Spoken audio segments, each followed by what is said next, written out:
Bagi Sylvia, jahil adalah nenek moyang manusia kelas atas yang diciptakan leluhur ilahi.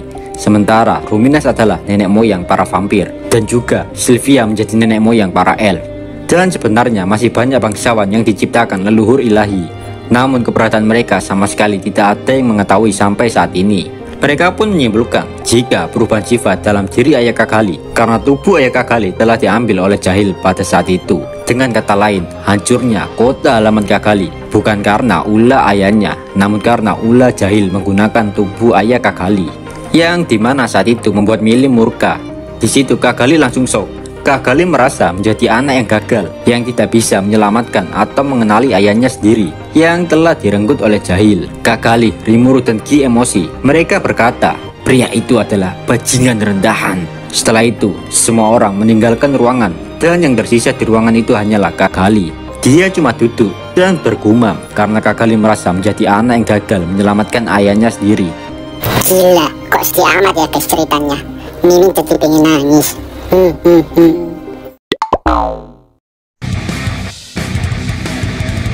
Malam telah tiba. Rimuru dan Gi pun pindah tempat untuk minum bersama. Di situ Gi mendesak ingin membeli minuman keras buatan Tempest karena Rimuru nggak ingin debat dengan Gi.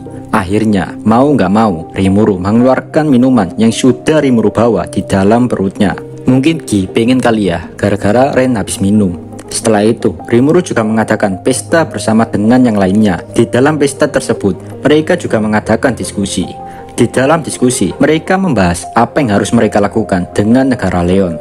Diketahui, kerusakan pada kota Leon tidak seberapa parah, namun berbeda dengan kastilnya. Kastil Leon rusak parah, dan masalahnya adalah para warga di negara Leon. Karena nggak mungkin negara lain mau menerima para pengungsi. Dan terlebih lagi, melihat negara Leon yang nggak ada pemimpinnya, bisa-bisa menjadi sasaran negara lain. Di situ Gi mengatakan, lah emang ada masalah apa? Meskipun negara ini nggak ada Leon, biarin aja para warganya melakukan apa yang mereka inginkan. Rimuru menentang ucapan Gi. Rimuru mengatakan, jika negara-negara lain seperti Sarion nggak mungkin mau menampung pengungsi yang begitu banyaknya. Perlu kalian ketahui cuy, di negara Leon ada 20 juta jiwa. Jika negara lain menampung segitu banyaknya, pertanyaannya, uang dari mana untuk memberi mereka makan? Dalam perbincangan itu, Rimuru dan Sylvia sepakat jika Gi sementara akan melindungi negara Leon dan para warga di negara Leon. Nggak lama, Kakali datang. Semua orang di sana menyadari meskipun Kakali mengatakan jika dirinya baik-baik saja. Namun kenyataannya, Kakali masih terpukul atas kehilangan ayahnya.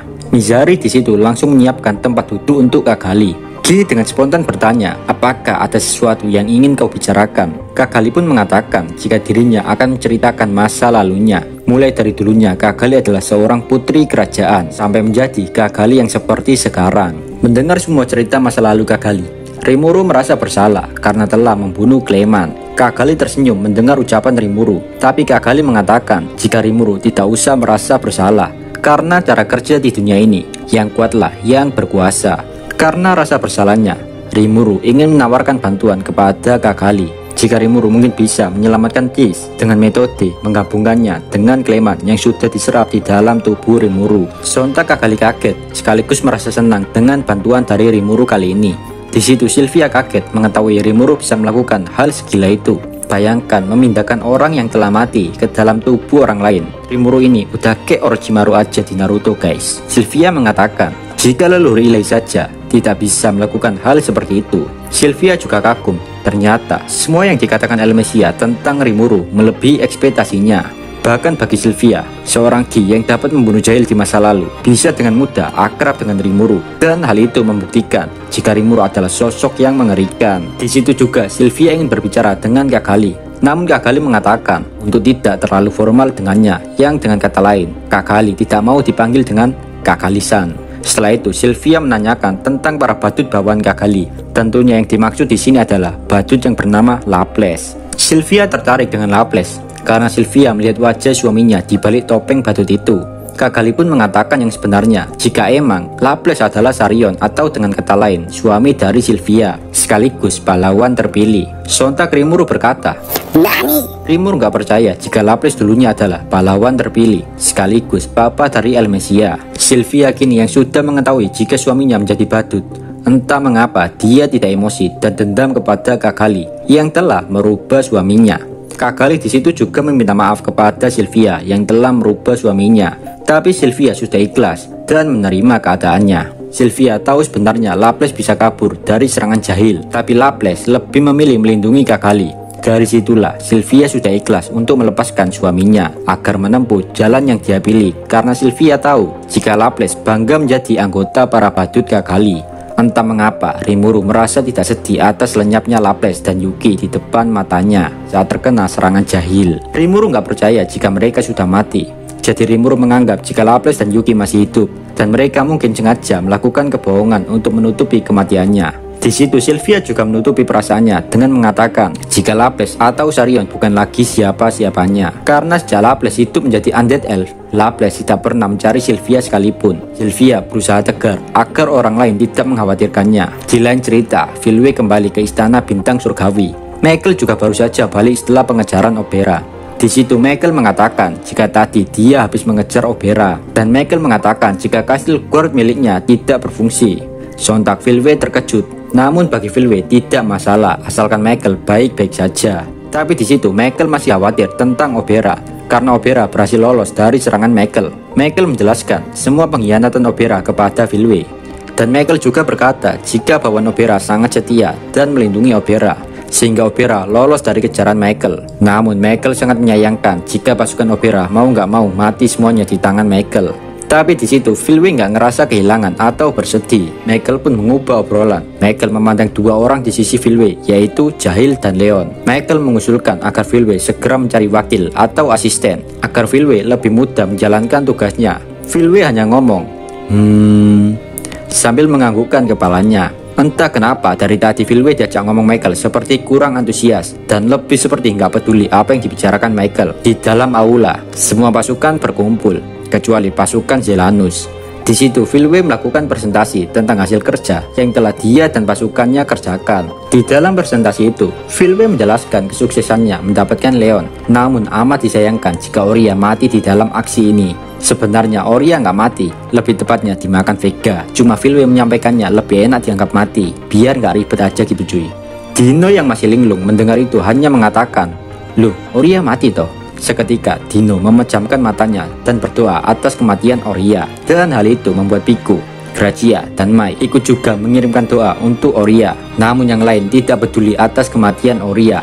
Filwe melanjutkan presentasinya jika dia akan menunjuk 3 orang yang akan menjadi 3 jenderal tertinggi yang kini disebut Komandan 3 Bintang. Anggotanya adalah Jahil Jalario dan satunya lagi temannya Filwe yang masih belum muncul di situ. Sontak Vega nggak terima.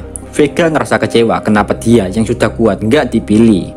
Tapi Filwe tidak peduli dengan Vega. Filwe mengatakan jika Vega masih tidak terima, maka Filwe tidak akan segan-segan membunuh Vega. Kekurangan Filwe adalah tidak bisa memanfaatkan para prajuritnya. Pola pikir Filwe, jika nggak bisa berguna dan patuh badannya, mending dibuang saja. Melihat Filwe yang emosi, Vega pun meminta maaf atas kelancangannya tadi. Filwe nggak sepenuhnya emosi. Filwe juga menghibur Vega dengan memasukkan posisi Vega ke dalam Seven Angel of Death. Di dalam anggota Seven Angel itu adalah Leon, Dino, Pico, Gracia, Arios, dan Mai Furuki, dengan diisi Vega sebagai posisi teratas dalam Seven Angel. Strategi pun mulai dibahas oleh Filwe. Filwe menjelaskan jika kini posisi mereka selangkah lebih depan daripada musuhnya. Mai di situ memproyeksikan apa yang dibicarakan Filwe. Di dalam proyeksi itu ada 5 target wilayah penyerangan Filwe dan kini tersisa 4 karena Leon sudah diatasi. Tiba-tiba datang seseorang. Pria itu memiliki tubuh ideal dan sangat besar seperti Drakrul. Tapi bukan Drakrul secara kasat mata. Drakrul dan pria itu mirip. Pria itu bernama Fen. Fen adalah adik dari Drakrul. Dia terkenal dengan sebutan tinju gila. Fen dulunya disegel oleh Veldanava. Karena bagi Veldanava, Fen sangat berbahaya bagi dunia. Sontak Dino kaget. Nani Kore, jodoh mate Filwe. Apa yang kau pikirkan tentang ini semua? Dino yang biasanya nggak peduli, kini memandang Filwe dengan tatapan penuh emosi. Tapi dengan santainya, Filwe menenangkan Dino jika semuanya akan baik-baik saja karena Filwe dan Fen adalah teman. Fen memiliki EP melebihi 60 juta sehingga bisa dikatakan dapat menyaingi True Dragon. Namun di situ bukan hanya Dino yang menunjukkan rasa ketidaksukaannya. Orang lain yang tidak menyukai kehadiran Fen adalah Jahil. Jahil berkata, Sial, dewa jahat yang disegel di zaman kuno. Dia adalah tipe tiran yang bahkan aku maupun leluhur ilahi tidak ingin berurusan dengannya. Setelah mengatakan itu, Jahil meludah seakan tidak senang melihat Fen. Jahil sebenarnya tidak tahu Fen. Jahil cuma pernah mendengar cerita Fen dari leluhur ilahi. Bagi Jahil, Fen hanyalah dewa jahat yang telah melakukan kerusakan di masa lampau, sekaligus inkarnasi paling jahat setelah naga Ivaraj. Melihat Jahil yang terang-terangan gak suka terhadap dirinya, Fen menghampiri Jahil. Dari belakang, Fen memegang bau Jahil sambil membisikkan sesuatu kepada Jahil. Fen berkata, "Hei, sekarang kita berteman Jahil. Kau emang ditunjuk Filwe menjadi komandan 3 bintang. Jangan besar kepala dulu kau, Jahil. Bagiku, kau ibarat gorengan yang lebih cocok menjadi pelayanku." Di situ, Jahil yang arogan, yang merasa dirinya paling hebat, langsung bercucuran keringat dingin. Jahil merasakan kekuatan monster yang sangat mengerikan di dalam tubuh Fen. Dan anggota terakhir dari komandan bintang 3 yang saya jelaskan itu adalah Fen. Fen adalah temannya Filwe.